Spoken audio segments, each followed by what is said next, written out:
Elements that you bring to the table when you're creating Masonic cement.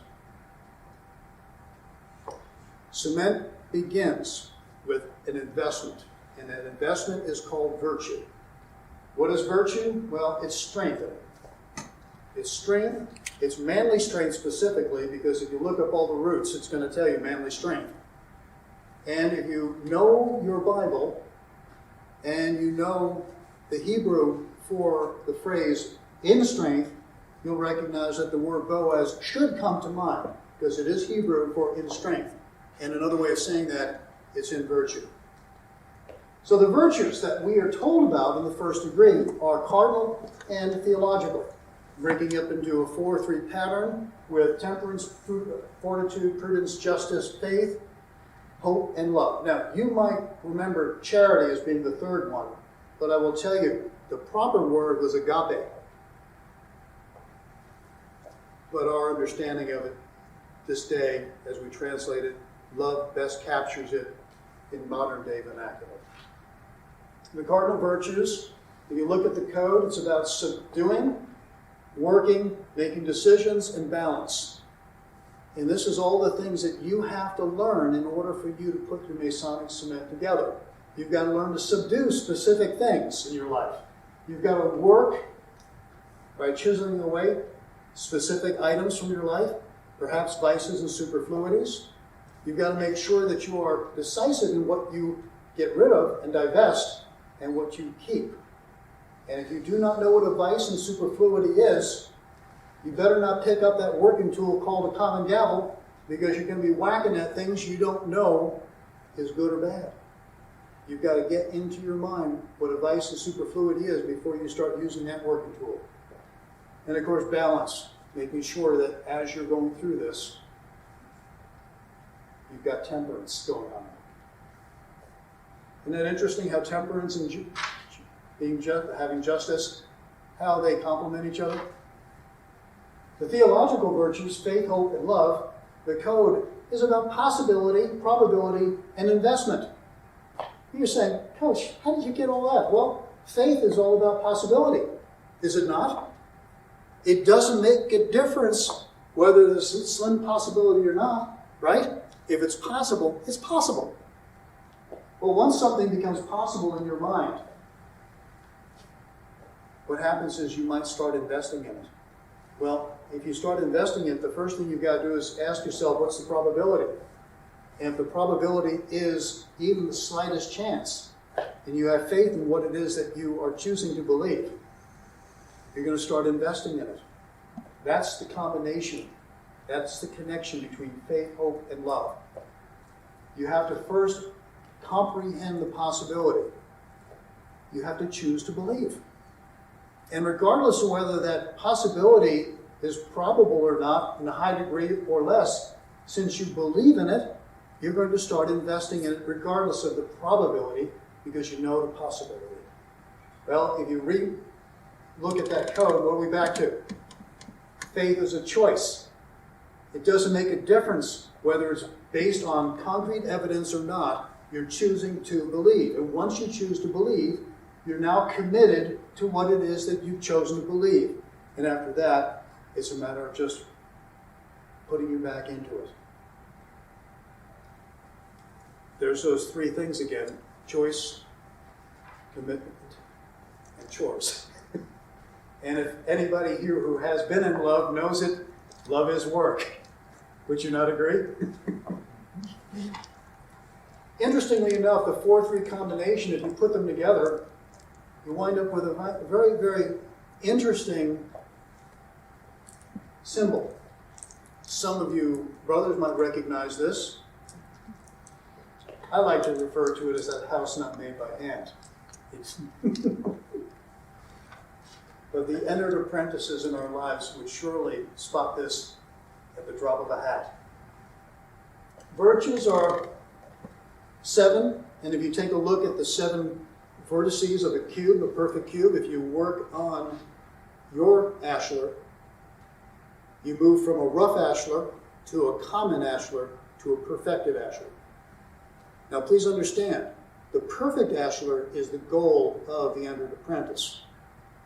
Now you might say, oh no, that's not what I've been told. Well, brothers, I've got something more to tell you here. Because the word perfect doesn't mean flawless. The word perfect means mature, complete, whole, suitable for the builder's use. Now let me ask you this, a show of hands.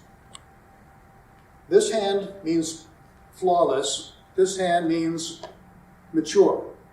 Would you rather be flawless or mature? Would you rather have somebody who is nitpicking on flawlessness or somebody who's mature enough to accept that they're not going to be flawless? Show of hands on this one. Show of hands on this one. Yeah.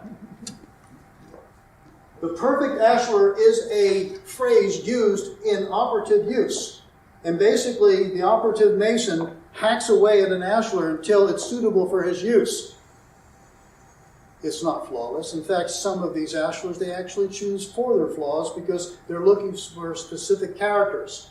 And the characteristics that the ashlar has is exactly what they're using it for when they go to put it into the house. So they move it from a rough to a common ashlar is. Common ashlar means that it has some work being done on it. Which means, coincidentally, that if you have an individual who says, oh, I'm going to be a rough ashlar the rest of my life, understand what they're admitting to, unbeknownst to them, is that they have not even picked up tool to work on their ashlar. Because the moment that you start picking up tool and working on your ashlar, you are no longer a rough ashlar, you're now a common ashlar. Keep that in mind as you listen to your brothers, and perhaps maybe you can enlighten them with the light that you've been just shared now. Once the common ashlar has gone to the point where it is now suitable for the builder's use, it is then raised and positioned and cemented into the building. And that raising actually does occur, believe it or not, during the 2nd degree, which I'll be getting into tomorrow. But you'll notice there's a division here. You got the 4 and 3. And you'll look at what's going on with the first 4, which is the cardinal virtues. You'll notice that you've got the physical, intellectual, and temporal aspects of your life being worked upon. And if you look at the other 3, you're talking about the spiritual, intellectual, and emotional aspects of your life being worked upon. All this is part of the work of the 1st degree. And of course, if you know symbolism, you'll recognize that the square is emblematic of earth. And you'll also notice that there's a compass in this drawing. And that compass is emblematic of heaven. Now, I'll get into more of that tomorrow. Just know this. Those 7 rungs on the ladder are represented by the 7 virtues. By working on those 7 virtues, you actually are working on connecting heaven and earth. With love being that top rung. What are those virtues? Well, by working on all the things that that 1st degree points to, here are some of those items that you want to be working on. You want to be able to establish and maintain priorities. It's all about priority management. It's also about setting standards and boundaries and how you manage them. You establish and maintain them. Anybody here have any challenges circumscribing their desires and subduing their passions? This is all the work of the entered apprentice. There's also a time management. One of the tools that the entered apprentice is introduced to is a 24-inch gauge. I think a day runner would be more appropriate. Another task that the entered apprentice is asked to take care of. And once again, if you don't know what a vice and a superfluity is, I recommend that you not pick up that tool until you are very clear, because you don't want to be whacking at your ashlar not knowing what it is that you're trying to chip off. And last but not least, overall moral integrity. All these are absolute musts if you're going to be cultivating that cement of brotherly love and affection. All of these come into play as you're dealing with your brothers. And if you don't have these managed, you're going to be dabbing, most likely, untempered mortar. Have you heard that phrase? Everybody breathe.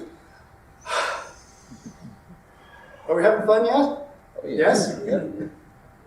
How much time do we have? Oh, only 7 minutes? Oh, we have a full hour, correct? Yes. Okay, good.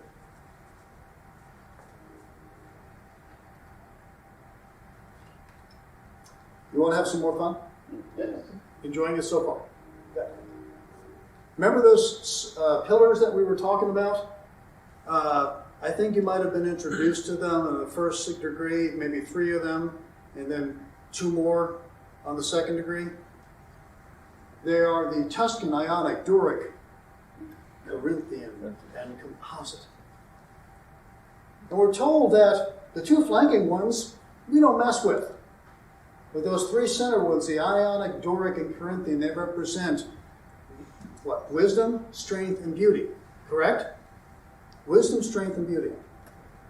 Well, if we divide a line, we'll recognize that the Tuscan is basically a plain pillar. It's unworked.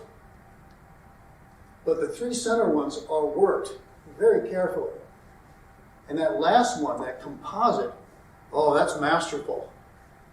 So let's go ahead and break that up into that same kind of class, but make a straight line out of them. That's that plain pillar. Now, brothers, I'm going to tell you, the plainest pillar is just a member. That's what it is. Somebody who basically sits on the sidelines and doesn't do anything other than show up.